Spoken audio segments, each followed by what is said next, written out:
right, so the Orange Man Bad, not to be confused with me, Orange Man Good, had his mortal coil almost snuffed out yesterday by an assassin's bullet. It appears that it just grazed former President Trump, or it was like a shrapnel, or something hit the prompter and a shard cut his ear or something. There are pretty amazing pictures of bullets slowed down and freeze framed that look like they're whizzing by his head. The Washington Post had just he's lucky to be alive. He's lucky that guy was a horrible shot. It seems like he got off like 4 or 5 shots too.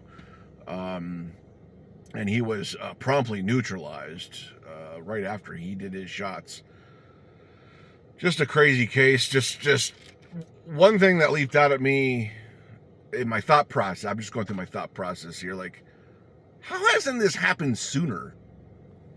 Like, when you think of Donald Trump, you think of the past decade.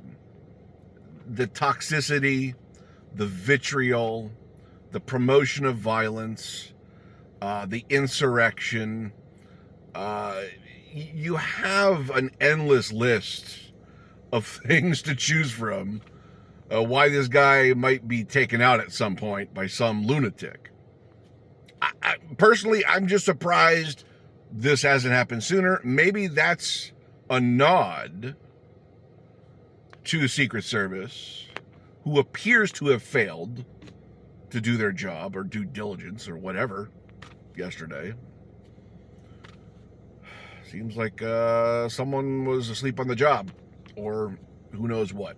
I'm not even gonna get into conspiracies. This doesn't feel like one. This doesn't look like one. This looks like a troubled kid who is 20 years old. He was a registered Republican. He looks like he acted by himself. I don't know. The details are still coming out. Like, we'll get a better picture as the days go by. But I don't know, man. My only concern going forward now is how Trump is going to use this going forward. Because there's 2 ways to approach this situation. One is to tamp down the temperature and call for, peace, to condemn political violence. And then there's people like Trump who have always turned up the heat whenever it's politically expedient to his advantage, which I fear is going to happen going towards November. Like when we think about Donald Trump, he does what he wants, he says what he wants, he acts independently all the time. This guy doesn't take advice. This guy is a lunatic in his own right. And people love that. People love that whole rebelliousness. I'm an outlaw. I'm a criminal. It just lands with a lot of Americans. And I think they're going to expect that going forward. They're just going to be like, okay, he's going to ramp this up. He might even call openly for violence. I'm just worried about this going into November. Like, Trump supporters, one thing I've learned from Trump supporters over the past decade is they don't need a reason to be conspiracy theorists. It's just what they do. It's just what they've been doing. They need zero reason to push literally any conspiracy into our lives. And now they have the grand conspiracy, the grand reason to push conspiracies like we've never seen before.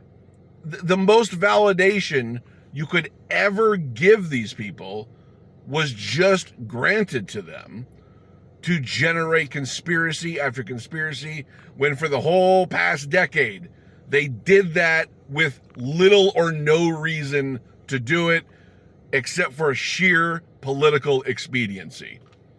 So if we don't think that they're not going to do that now, we're kind of fooling ourselves. If we don't think that the temperature is going to be ramped up now and Trump is going to promote this moment, we're fools. So I really do forecast things to get really, really bizarre, really out of hand, unless there's a miracle somewhere. And I don't look for miracles in American politics. I'm done with that. I'm done being green about that. I've seen too much at this point.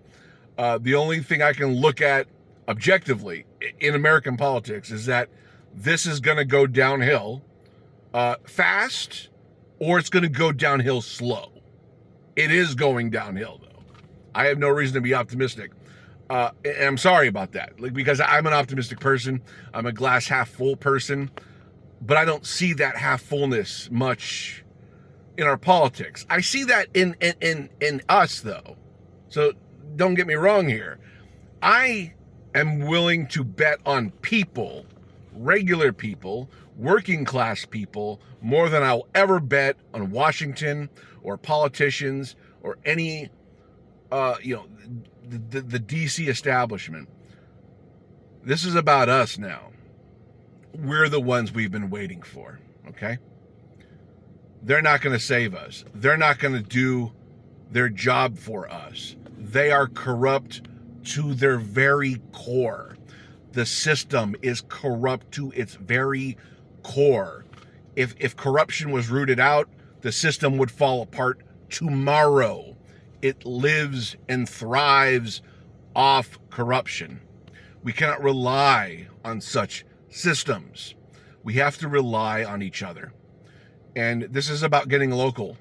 This is about getting into your community, knowing your community, organizing with your community, and building alliances at a local level. Because what's going on at the federal level of our government is pure unbridled corruption and chaos. And we just can't rely on it. We see what they did to Bernie Sanders. We see how they treat progressives. They see how, we see how they treat anybody who wants to fix the wrongs of an out of control capitalist system. So we know we can't rely on these people, right? So we have to rely on each other. And going into November, this is my message. Get local. You don't talk to your neighbors that much, go talk to your neighbors. Make new friends. Make new connections. Especially if you're in the LGBTQ plus community. If you have mental health issues, if you're disabled. I'm looking at people who are vulnerable to attack from this system and the people within it. I'm calling on you to organize. I'm calling on you to build inroads in your community, reach out and build alliances, because we have to get strength at the grassroots more than ever. We cannot rely on our representatives that are thoroughly corrupt and don't care about doing the right thing anymore. We have to be there for each other. And that's where my faith is. That's where all my faith is going. It's moving away from anyone in the political system to regular people, to working class people, to organized people who are organizing for their benefit. Because those people, those representatives are corrupt. The system is corrupt. And relying on a corrupt system is just not a part of the game plan anymore. It's just not. So we have a Supreme Court that's absolutely out of control, completely off the rails. We don't have people to rely on. We cannot rely, sadly, we cannot rely on our institutions to protect us anymore. Our rights are being taken away. And once again, you have to fortify. You have to fortify and build inroads locally. Because if things get that bad, You gotta have alliances to be there for you. Because I'm not looking at the government anymore and saying they're going to be there for me. I don't do that anymore.